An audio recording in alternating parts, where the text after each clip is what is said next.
और चलिए अब बात कर लेते हैं सियासी खबरों की। दरअसल शनिवार और रविवार को 2 दिन केंद्रीय गृह मंत्री अमित शाह बिहार के दौरे पर रहे।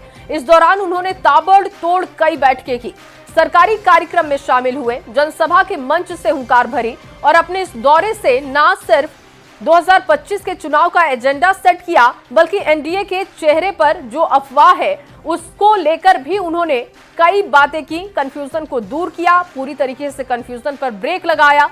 अमित शाह ने साफ संकेत दिया है कि आगामी विधानसभा चुनाव नीतीश कुमार के चेहरे पर ही लड़ा जाएगा। बिहार में एनडीए का मतलब नीतीश कुमार है और इसमें कोई कंफ्यूजन नहीं है। लेकिन एनडीए में नो कंफ्यूजन से विपक्ष की टेंशन बढ़ चुकी है, क्योंकि विपक्ष के पास नीतीश के सामने खड़ा करने के लिए कोई बड़ा चेहरा नहीं है और महागठबंधन अभी फेस के फसाद और टिकट को लेकर जारी टकराव में उलझा हुआ है।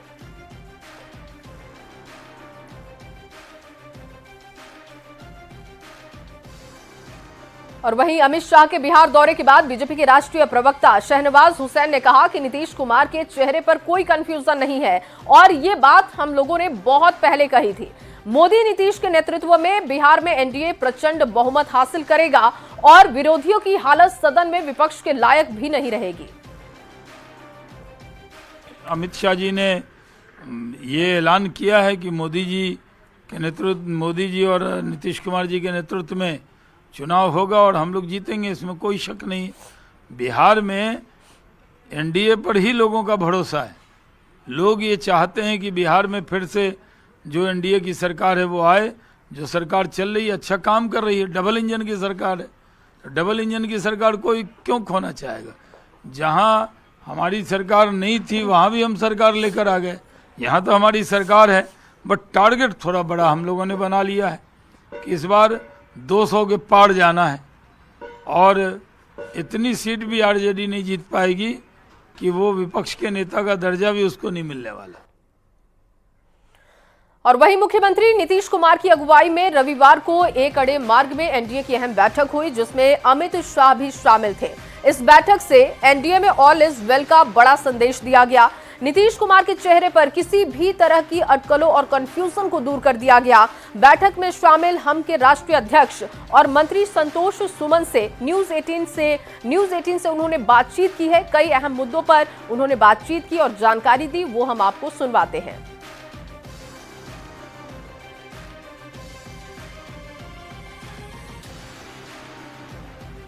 लोग जो भ्रम फैलाने का काम करते हैं कि एनडीए एकजुट नहीं है, तो सबसे बड़ा मूल मंत्र माननीय गृह मंत्री जी के द्वारा ही दिया गया कि हम सबको एक होकर लड़ना है, एनडीए होकर लड़ना है। पार्टी कोई भी हो, लेकिन सब एक होकर और ग्राउंड स्तर पर, रूट स्तर पर, बूथ स्तर पर सब एनडीए के कार्यकर्ता एक होकर सभी पार्टियों के और लड़ाई लड़नी है और तभी हम लोग सफल होंगे। तो हम लोग को मंत्र मिला है, उनके आने से एक ऊर्जा मिली है और वो ऊर्जा निश्चित तौर पर चुनाव में फायदेमंद होगी। और कार्यकर्ताओं भी जितने भी थे कार्यकर्ता हमारे, उनके कार्यक्रम से, उनके आने से उत्साहित हुए हैं और ये उत्साह निश्चित तौर पर हम लोग के लिए लाभदायक साबित होगा और आने वाला चुनाव में हम लोग 25 में अच्छी संख्या से जीत के आएंगे। हम लोग का जो टारगेट है उससे कहीं ज़्यादा जीत के आएंगे। सर, कल जब बैठक शुरू हुई तो क्या माहौल था, किस तरह का माहौल था और क्या कुछ बातें हुई, कुछ दिलचस्प बात बताइए। देखिए, एक पारिवारिक माहौल था। जिस तरह से हम लोग अलायंस पार्टनर हैं और पहले इस तरह की बात नहीं होती थी, अब एक साथ बैठना है, एक साथ बैठ करके बातें करना है और बहुत सारी बातें, राजनीतिक बात के साथ साथ पारिवारिक बातें भी होती हैं। पार्टी के बारे में इंडिविजुअल बातें भी हुई कि आपकी पार्टी कैसे कर रहे हैं, आप लोग क्या कर रहे हैं। दूसरे पक्ष की भी बात हम लोग ने किया। तो एक ऐसा माहौल था जिससे एक दूसरे पर विश्वास जमा। और मीडिया में जो इस तरह की बातें आती हैं कि ये उनसे नाराज है, तो इसको पाटने की कोशिश किया और एक कटसी हम समझते हैं कि मीटिंग था और एक अच्छा मीटिंग था। माननीय मुख्यमंत्री जी को धन्यवाद देते हैं कि उन्होंने सबको एक साथ बैठाने का काम किया। सर, कल अमित शाह ने पटना में भी और गोपालगंज में भी बोला कि चेहरा एक तरीके से नीतीश कुमार को लेकर ही इशारा किया। क्या देखते हैं 2025 में अब नीतीश कुमार के चेहरे को आगे करके जाते हैं? देखिए, इसमें तो कहीं पर कोई डाउट नहीं है। आप माननीय गृह मंत्री जी ने बोल दिया और उससे पहले भी हम लोग बोल रहे हैं, बीजेपी के शीर्ष नेतृत्व भी बोल रहे हैं और सब लोग का सहमति है एक बात के लिए कि माननीय मुख्यमंत्री जी ही हम लोग के चेहरा होंगे। और मुख्यमंत्री जी का नाम जो है सुशासन का नाम है। मुख्यमंत्री जी का नाम बदलाव, जंगल राज से न्याय का राज लाना है, शांति का प्रतीक हैं और बिहार में जितने विकास हुए हैं, जितनी तेज़ी से विकास इनके रीजन में हुआ है, हम समझते हैं कि कभी नहीं हुआ था। और जिस तरह से इंफ्रास्ट्रक्चर, तो बिहार की जनता उन पर विश्वास रखती है और उनके विश्वास के बल पर ही अब हमारे सरकार के अभी मुखिया हैं, हमारे गठबंधन के मुखिया हैं। तो हम लोग चाहेंगे कि माननीय मुख्यमंत्री जी आदरणीय नीतीश कुमार जी के ही अगुवाई में हम लोग चुनाव लड़ें।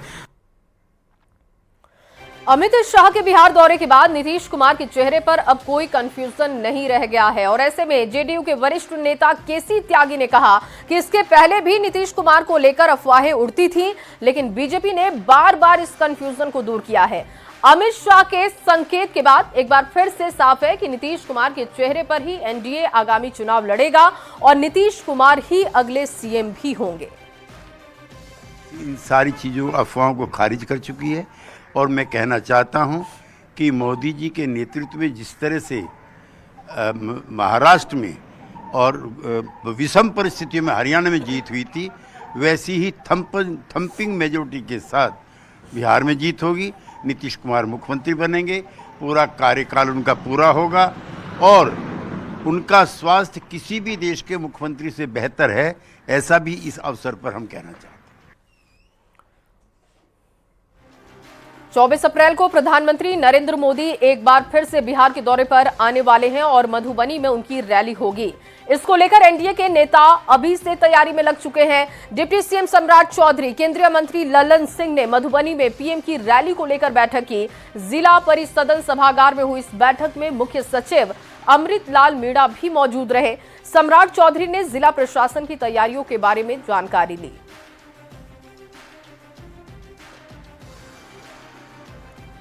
और इधर ईद के मौके पर सियासत के भी रंग देखने को मिल रहे हैं। जेडीयू एमएलसी गुलाम गौस ने आज पटना में आरजेडी के राष्ट्रीय अध्यक्ष लालू प्रसाद यादव से मुलाकात की।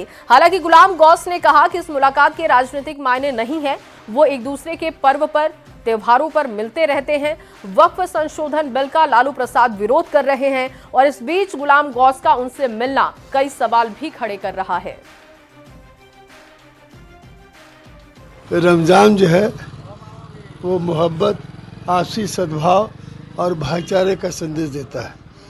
और एक महीना जो लोग रोज़ा रखते हैं वो केवल भूखे रहना रोज़ा नहीं है, अपने नफ्स को समझिए, इंद्रियों पर नियंत्रण पाना रोज़ा का नाम है और इसी को जिहाद कहा जाता है। आंदोलन से निकले हुए हैं, एक ही परिवार से सब पैदा हुए हैं।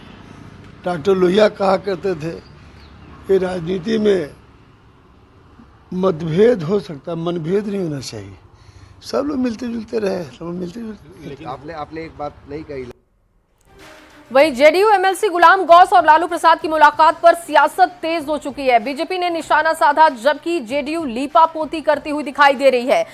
आरजेडी और कांग्रेस मुलाकात को लेकर एनडीए की एकजुटता पर तंज भी कसते हुए दिखाई दिए। आपको रिएक्शन सुनवाते हैं। की ओर है, जनता पूछ रही है।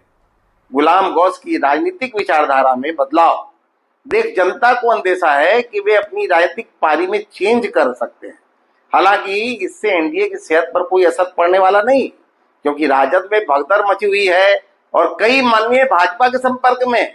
गुलाम गौस जी लालू प्रसाद यादव जी से मुलाकात करते हैं, अपनी विस्तृत प्रतिक्रिया उन्होंने दी है, बताया है कि इसके कोई राजनीतिक मायने नहीं है। तो हमें नहीं लगता है कि इसको तूल देने की कोई आवश्यकता है। क्या उनकी प्रतिक्रिया के बाद किसी और की प्रतिक्रिया का कोई औचित्य है? अभी तो बहुत लोग कतार में खड़े हैं जो आरजेडी की ओर आदरणीय लालू प्रसाद जी, श्री तेजस्वी यादव जी की ओर देख रहे हैं, जो धर्मनिरपेक्षता में, सामाजिक न्याय में विश्वास करते हैं। वो सब लोग देश को बचाने, लोकतंत्र संविधान को बचाने के लिए इधर ही आएंगे। इंडिया गठबंधन के विचारधारा को जो लोग भी मानते हैं उनका स्वागत है। उसी सिलसिले में ये एक कड़ी देखी जा सकती है। ऐसे कितने लोग हैं जो देश के संविधान को बचाना चाहते हैं, देश में सद्भावना बनाए रखना चाहते हैं, देश में विकास की राजनीति करना चाहते हैं और इंडिया गठबंधन के विचारधारा का जो लोग अपनाना चाहते हैं वो उनका स्वागत है। वहीं वक्फ संशोधन बिल पर सियासत जारी है। किशनगंज के अंजुमन इस्लामिया पहुंचे प्रशांत किशोर ने एक बार फिर से वक्फ बिल को लेकर नीतीश पर निशाना साधा। प्रशांत किशोर ने कहा कि अगर नीतीश कुमार या उनके सांसद बिल के खिलाफ वोट करते हैं तो ये कानून नहीं बन सकता है। प्रशांत किशोर ने कहा कि नीतीश को मुस्लिमों ने वोट दिया है और ऐसे में जरूरत है कि वो वक्फ बिल के खिलाफ खड़े हों। यदि वो मुसलमानों का साथ नहीं दे पाए, खुद को लोहिया और जयप्रकाश का अनुयायी बोलना वो छोड़ दे। सबसे बड़ा दोष नीतीश कुमार जैसे नेताओं का भी है, क्योंकि अगर आज नीतीश कुमार और उनके सांसद वक्फ के खिलाफ वोट दें तो ये कानून नहीं बन सकता है। भाजपा के साथ तो मुसलमान कभी नहीं रहे, लेकिन जिन लोगों ने मुसलमानों का विश्वास जीतने का प्रयास किया, जिन लोगों ने नीतीश कुमार जैसे लोगों को, जिनको मुसलमानों ने वोट दिया है, कहीं ना कहीं आज ये ज़रूरत है कि वो खड़े हों और वक्फ के खिलाफ वोट दें। अगर नहीं देंगे तो अपने आप को गांधी और लोहिया और जयप्रकाश की बात करना, उनसे जोड़कर बताना गलत होगा। वहीं अमित शाह पर झूठे वादे और जुमलेबाजी करने के तेजस्वी के आरोप पर बीजेपी सांसद दीपक प्रकाश ने निशाना साधा है। दीपक प्रकाश ने कहा कि अमित शाह की लोकप्रियता और डबल इंजन की सरकार के काम से आरजेडी डरी हुई है। लालू प्रसाद और तेजस्वी यादव सहमे हुए हैं। आरजेडी ने अपने शासनकाल में बिहार को तबाह करने का काम किया था। अमित शाह जी की लोकप्रियता और केंद्र सरकार की उपलब्धियां और डबल इंजन की सरकार बिहार में ने जो काम किया है उसे डरी हुई है आरजेडी। सहमे हुए हैं लालू यादव और तेजस्वी यादव। बौखलाई हुई है पूरी महागठबंधन। अपने शासनकाल में उन्होंने क्या किया था? पूरे प्रदेश को तबाह करने का काम किया, अराजकता लाने का काम किया।